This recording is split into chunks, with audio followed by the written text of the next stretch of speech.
Então, gente, boa noite. Boa noite. Já está todo mundo um pouco cansado, né?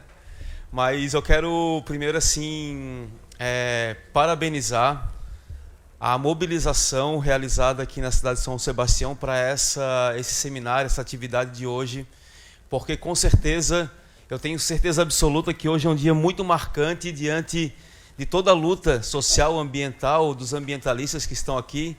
E eu vi aqui o Edu se emocionar por algumas vezes, porque com certeza ter essa casa cheia para um tema como esse, com certeza é vitória e é muito louvável pela dedicação de muitas pessoas que estão aqui. Então, parabéns pela mobilização, pessoal.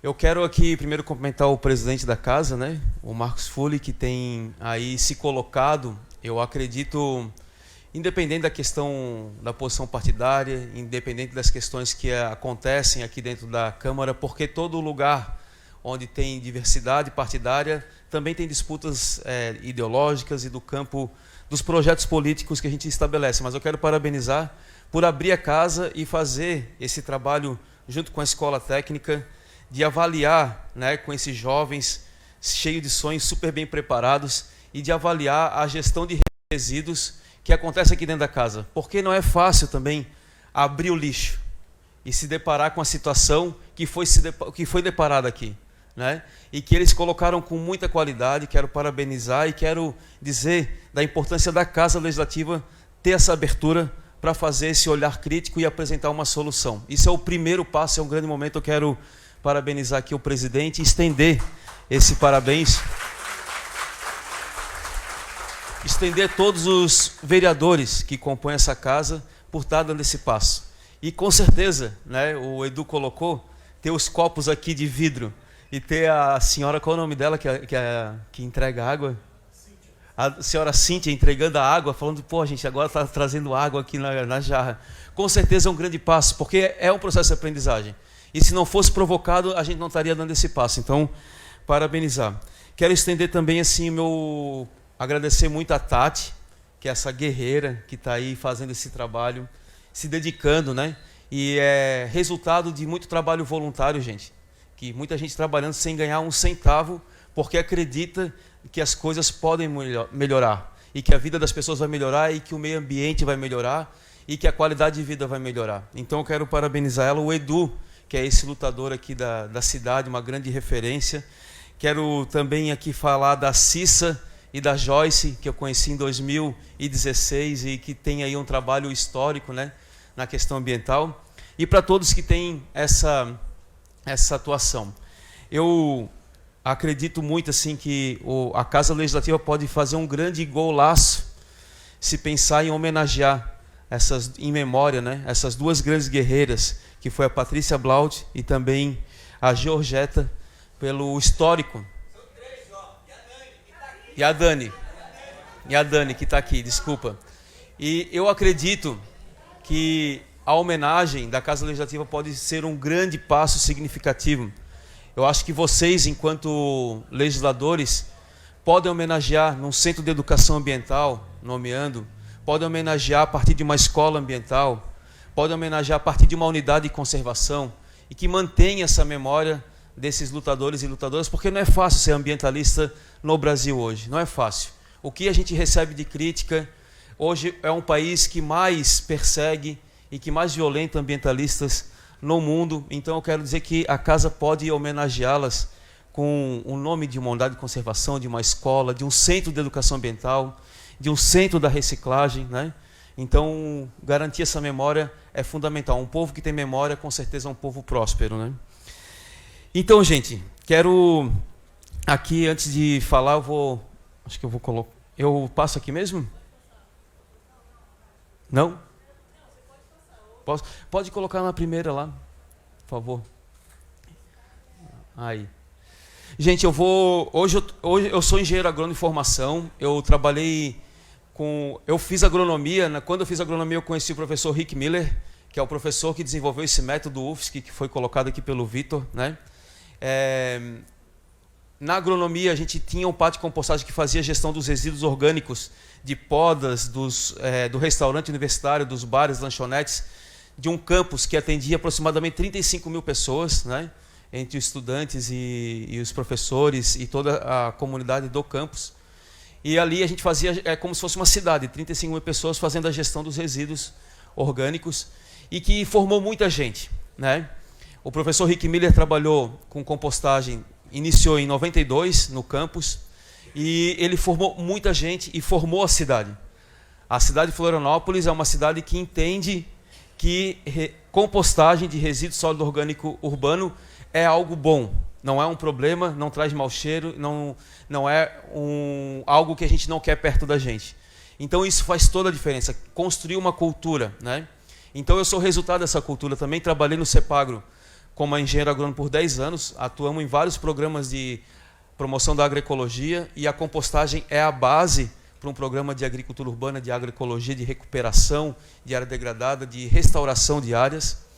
Então, acabei com esse trabalho lá em Florianópolis de agricultura urbana. A gente desenvolveu um projeto chamado Revolução dos Baldinhos. Eu vou explicar um pouco muito rapidamente para vocês, não tenho esse tempo todo. E a partir dali, a rede SESC de Santa Catarina implementou a gestão de resíduos e o gerenciamento dos resíduos das unidades. Depois a Prefeitura de São Paulo revisitou o PMGIRS e colocou metas de compostagem, né?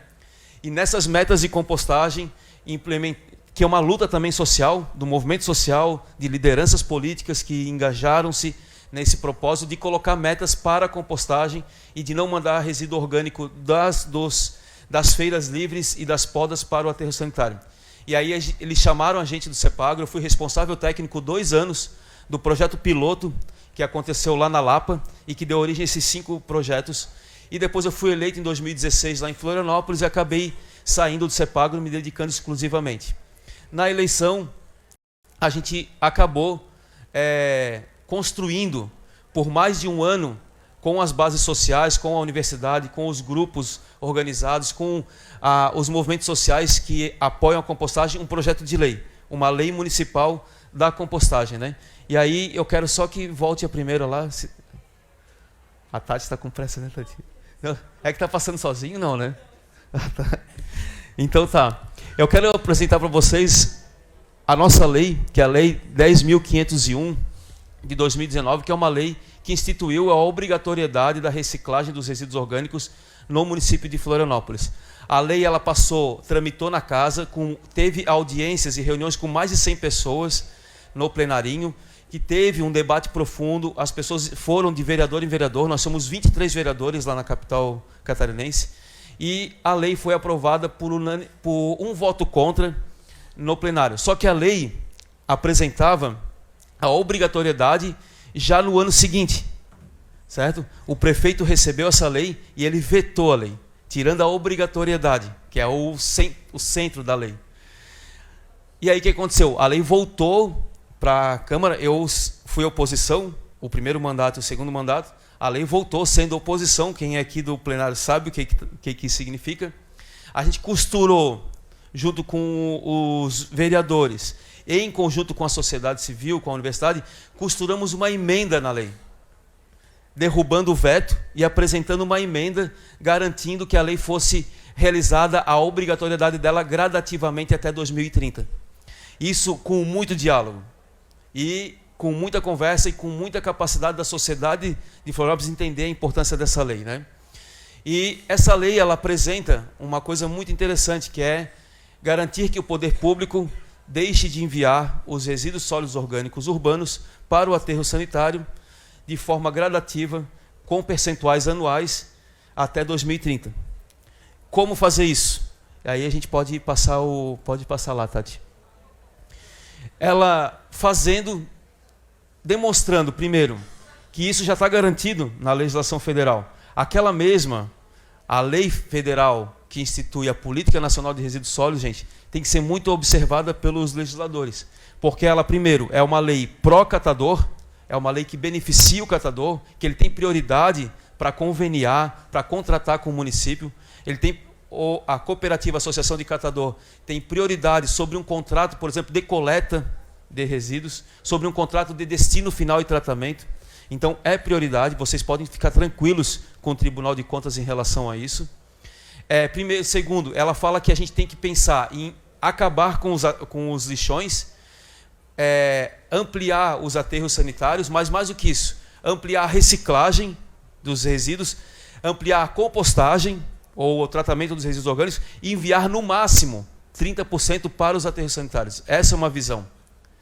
Isso precisa estar preservado nos planos municipais de gerenciamento integrado de resíduos sólidos, que é estratégias de reduzir, de reciclar, de reutilizar esses materiais. Mas mais do que isso, estratégias que beneficiem a coleta seletiva de secos e de orgânicos.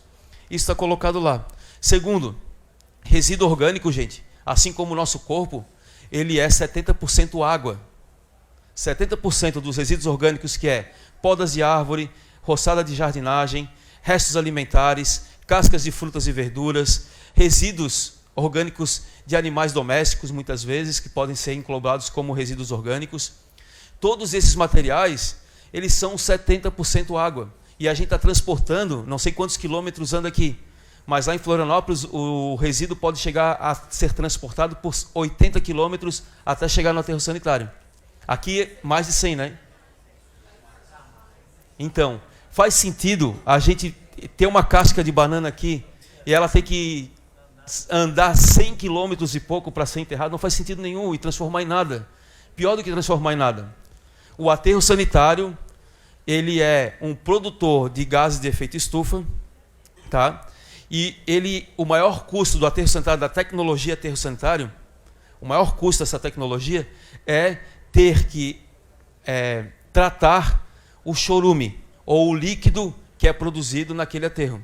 E também o maior custo desse aterro sanitário é o monitoramento após o fechamento dele com os gases, que nunca mais nada pode ser feito ali em cima, por problemas de explosão, inclusive. Então, gente, resíduo orgânico não é amigo do aterro sanitário. Resíduo orgânico, ele não é um resíduo apropriado para o aterro sanitário. Resíduo orgânico é água, carbono, nitrogênio, fósforo, potássio, cromo, molibdênio.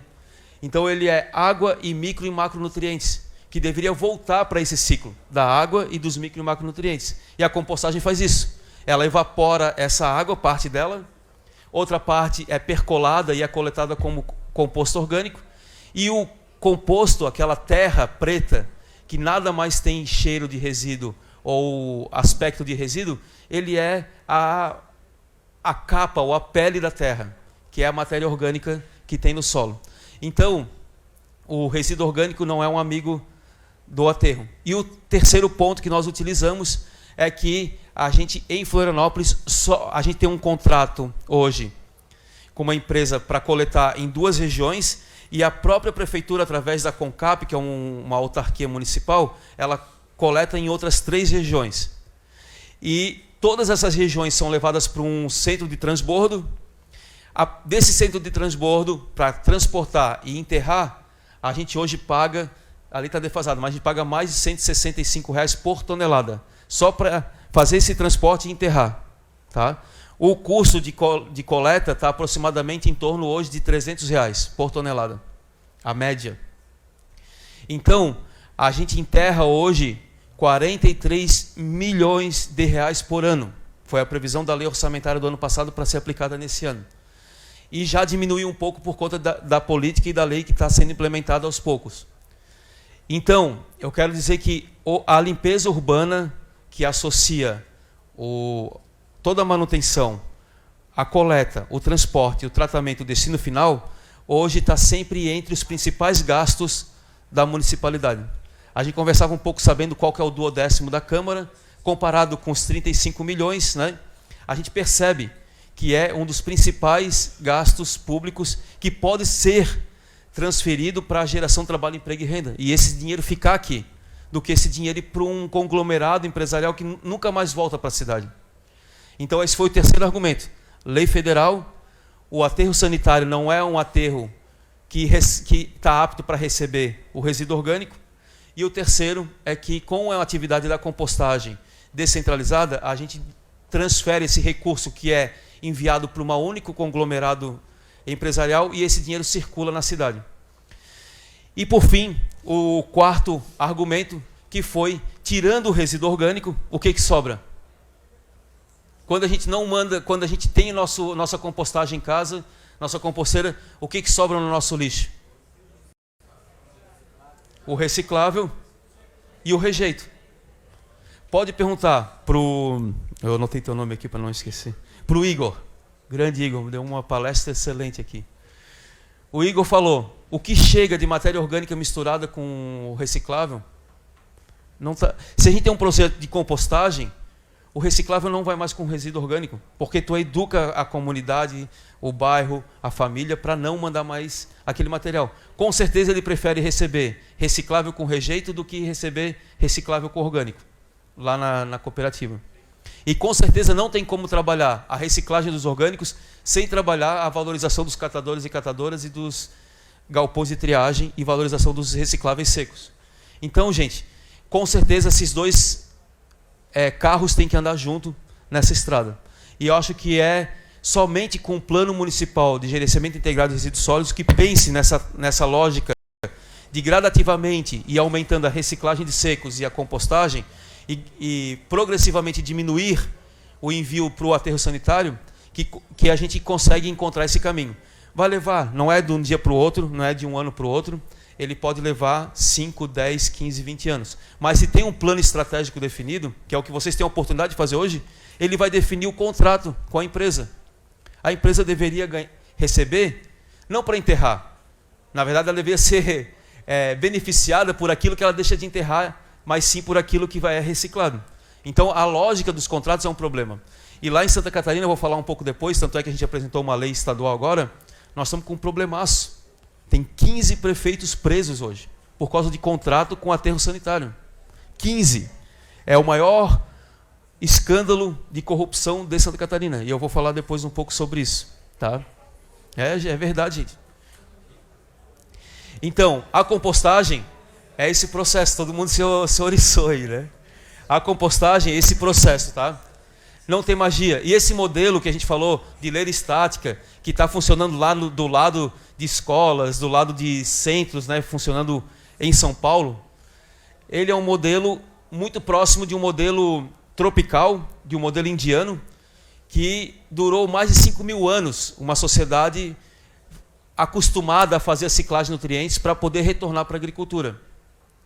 E tem um livro chamado Um Testamento Agrícola, do Albert Howard, que eu recomendo que leiam e conheçam, porque ele tem um capítulo sobre compostagem indoor, que é de uma região, e que ele fala sobre essa importância da ciclagem desses micro e macronutrientes. E é a base para esse modelo de compostagem. Tá?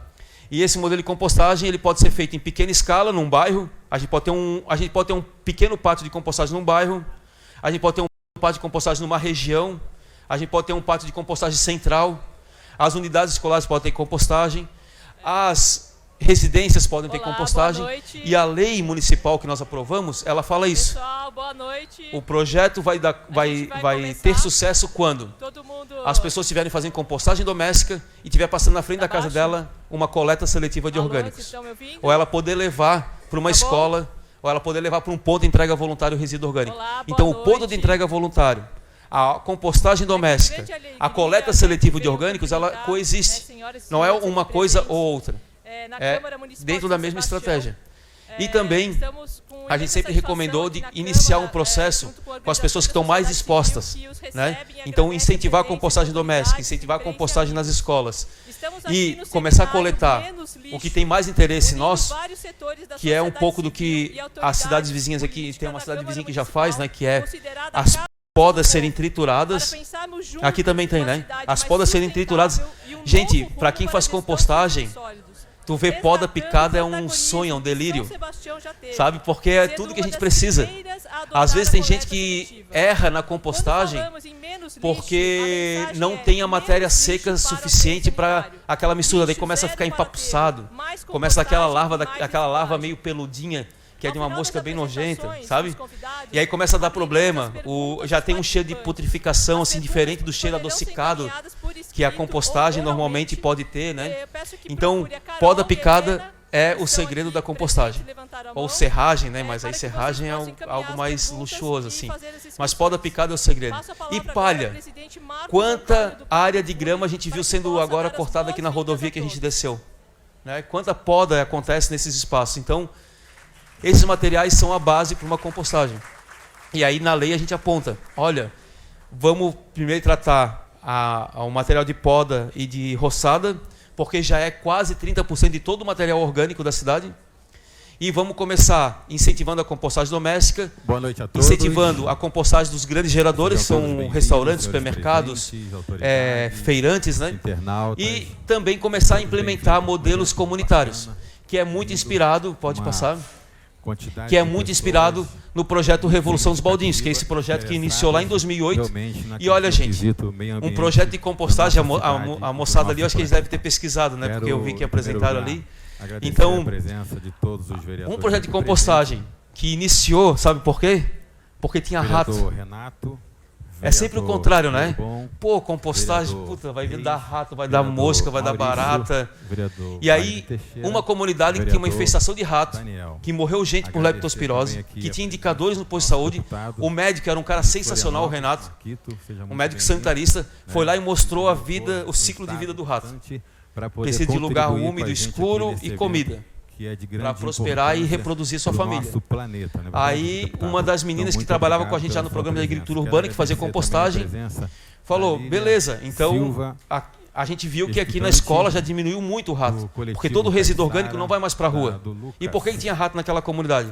Porque o lixo ia para a rua, na rua não coletava, demorava um dia, demorava dois, o cachorro rasgava, não sei o que, e o rato fazia festa nas ruas com muito lixo espalhado. E aí a menina viu, poxa, lá onde a gente está fazendo compostagem diminuiu muito o rato na frente da escola, porque o lixo já não ia mais com orgânico para frente da escola, só ia o seco, tudo ia para compostagem. Isso foi um trabalho de quase 2 anos. E aí falaram, poxa, quem sabe então a gente dá um baldinho para cada família para coletar o orgânico, e aí se eles botar o lixo na rua, vai só o seco. E aí de uma coisa utópica, né, um baldinho entregue para a família para pegar o orgânico, aquelas meninas coletando periodicamente aquele baldinho, que é o projeto Revolução dos Baldinhos, iniciou um modelo que valorizou o resíduo orgânico e mostrou que é possível fazer gestão de resíduos sólidos com a valorização dos resíduos orgânicos. E aí, gente, mudou a perspectiva, inclusive, da legislação. Hoje o CONAMA tem uma resolução que reconhece a compostagem de resíduo sólido orgânico urbano quando separado na fonte, ou com valorização do resíduo na fonte. Sabe por quê? Aqueles projetos lá que deram errados, chama lá no Rio, lá em São Paulo, na Vila Leopoldina, era a lógica dos projetos de compostagem da década de 80 e da década de 90, que eram centrais de triagem e compostagem. O lixo era coletado todo misturado, ia para uma esteira, na esteira o catador pegava só o vidro, o metal, aquilo que tinha interesse, e toda aquela massa de orgânico com lixo ainda, tudo misturado, ia para a compostagem. Aquele composto não era feito com qualidade, ele ia para os agricultores botavam na terra e a terra ficava cheia de gilete, de material plástico, daquilo, pedacinho, e aquilo queimou o filme completamente da compostagem no Brasil, por incrível que pareça. Para reconstruir isso, foi graças a esse tipo de trabalho, que mostrou que para fazer compostagem na cidade, tem que fazer coleta seletiva de resíduo orgânico. E essa foi a grande diferença. E a Revolução dos Baldinhos mostrou que é possível fazer isso, olha lá, a galera coletando na casa, passando um balde na mão e levando para um pátio de compostagem. Chegou a ter 250 famílias naquela ocasião, coletando resíduo orgânico. Claro que eu trabalhava no CEPAG, a gente tinha um apoio técnico e demonstrou que é possível fazer isso, gerando trabalho, emprego e renda no local. O CONAMA reconheceu, o Ministério da Agricultura hoje reconhece que o composto orgânico ou fertilizante orgânico feito com resíduo sólido orgânico urbano, ele é classe B, que pode ser usado na agricultura, pode ser usado em culturas anuais ou perenes, pois antes só poderia ser usado para a área de recuperação ambiental ou para reflorestamento.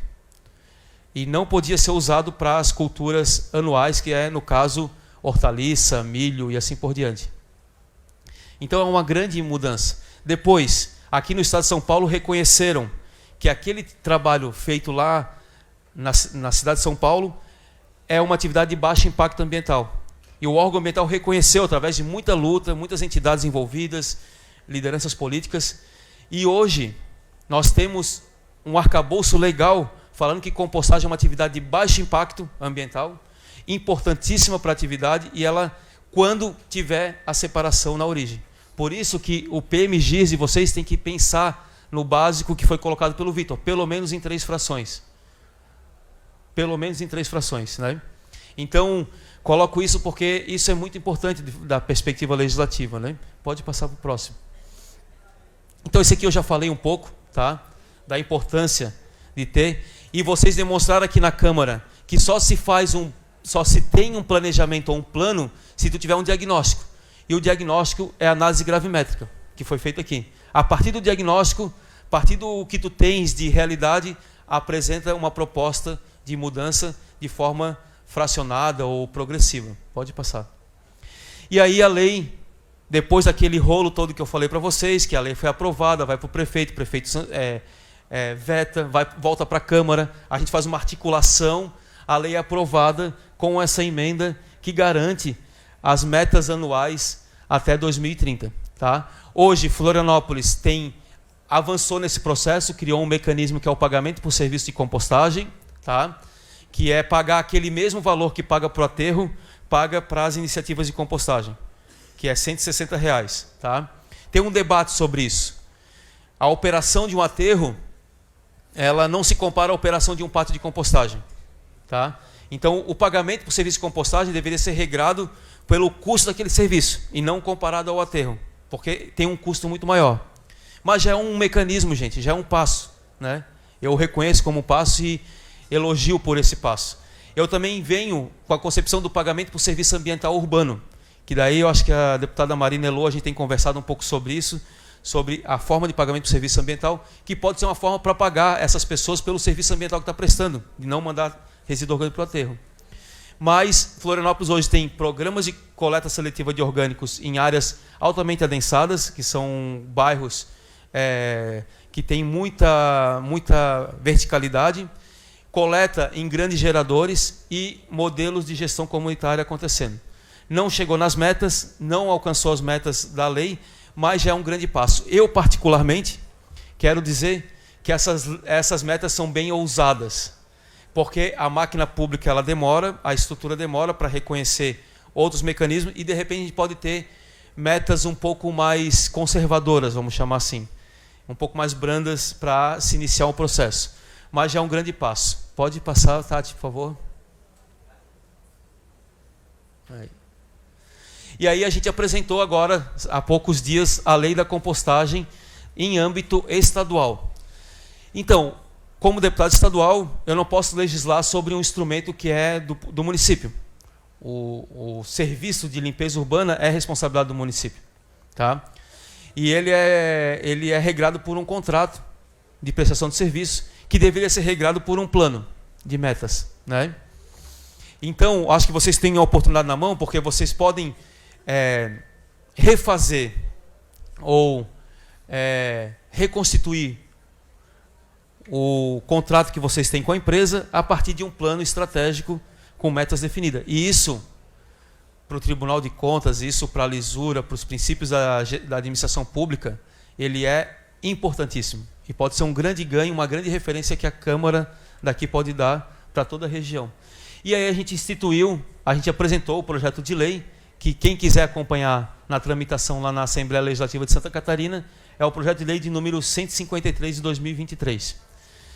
Que ele apresenta, né, dispõe sobre a política de gestão de resíduos sólidos orgânicos, incentiva a compostagem no estado de Santa Catarina e dá outras providências. Pode passar o próximo? Então, esse projeto, ele parece simples, mas primeiro, eu garanti a legalidade, né? Então, ele obriga que os equipamentos públicos estaduais implementem gestão de resíduo orgânico e compostagem. Então, penitenciárias, hospitais, escolas e outros equipamentos públicos estaduais terão que ter um plano de gerenciamento de resíduos sólidos, vocês estão fazendo aqui, e o tratamento dos resíduos orgânicos. Ele também sugere para os municípios que implementem metas de desvio de aterro dos resíduos orgânicos nos seus PMGs ou nos seus planos de saneamento. E ele também estabelece 2 pontos. Que estabelece a Semana Estadual da Compostagem no âmbito do Estado de Santa Catarina, e ele cria um selo de reconhecimento das iniciativas de compostagem no Estado de Santa Catarina, inclusive com possibilidades de reconhecimento com pagamento financeiro, ou reconhecimento financeiro pelo Estado de Santa Catarina para as iniciativas do poder público, da iniciativa privada, comunitária e institucional. Então, a gente estabeleceu através dessa lei esses parâmetros. Depois, ele também faz todo esse debate sobre a importância da valorização dos resíduos orgânicos e tal e tal.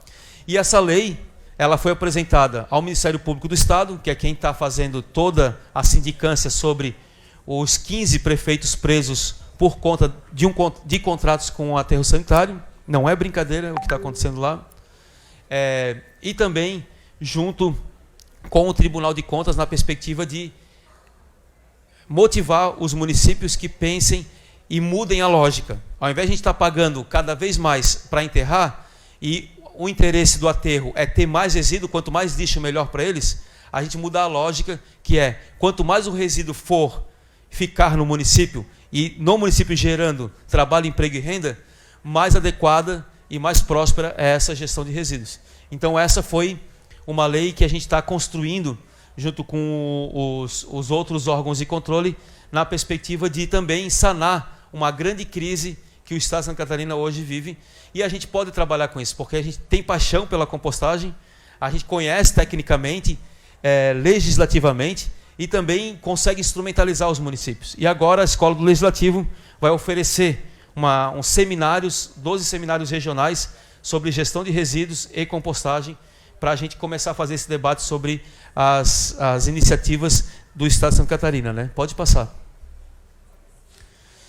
Então, esses aqui são um pouco dos princípios. Eu vou ficar super à disposição. Pode passar o próximo, Tati. Ah, tá. O pessoal pediu para falar assim, porque quando a gente estava na Câmara, o nosso gabinete sempre teve, né? A gente tem banco de sementes, tem distribuição de mudas e tem composteira dentro do gabinete. Quando chega na recepção, sabe a recepção? Quando chega lá, tá a composteira lá, gente. Tá o nosso... É um pet, né? Quase um pet, né? Para quem tem composteira, é um pet, né? Então, tá lá a nossa composteira, tá? Gerenciada por todo mundo. Oi? É assim, ó, gente. Quem um dia separa o orgânico, nunca mais volta atrás, né? Não tem jeito, né? Não tem jeito, porque... É verdade.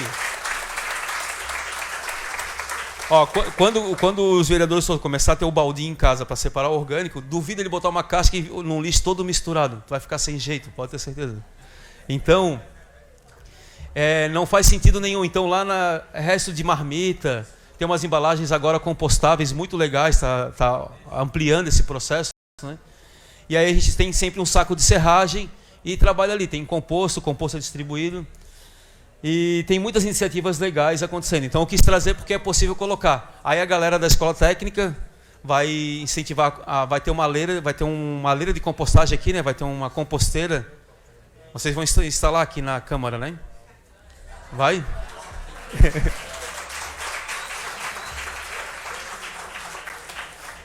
Então tá, gente. E eu queria assim deixar essa minha contribuição, né? Como a Tati falou, a gente se dedicou muito para estar aqui. Quando a Tati começou a dialogar lá com a minha equipe, o pessoal falou, pô, Marquito, mas a coisa está pegando fogo aqui, não sei o quê, cheio de agenda e tal, e como é que vai lá para São Paulo? Não tem base política, não sei o quê. Cara, calma, vocês não sabem do que vocês estão falando. Porque a gente tem uma relação histórica, né?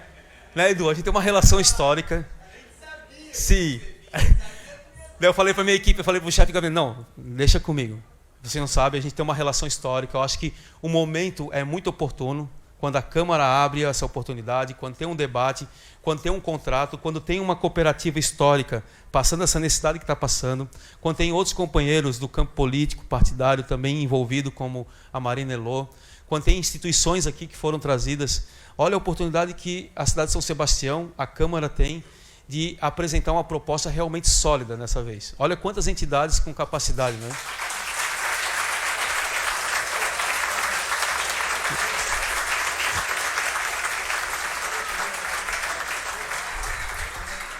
Aí, presidente, eu falei, não, eu vou fazer um bate e volta, mas vou lá e fazer essa presença, mas mais do que isso, me colocar à disposição também.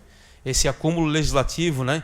Dialogar com outros deputados e deputadas do Estado para a gente pensar. Eu acho que o apoio, eu acho que é possível, né? Toda a Câmara, ela retorna um valor do 1/10 quando não investe na própria Câmara. Dá para pensar um programa, inclusive, da própria Câmara nesse sentido. E a Câmara protagonizar, se não tem espaço no Executivo, a gente protagoniza no Poder Legislativo, junto com os outros. Agora, se conseguir conciliar, né, o debate junto com o Poder Executivo é o ideal, porque nós, políticos, passamos, né, os planos ficam, a sociedade fica, né, e o nosso legado sempre fica. Então, quero parabenizar e agradecer a disposição. Meus contatos estão aqui. E parabéns aí pela cidade de São Sebastião por essa iniciativa. Obrigado.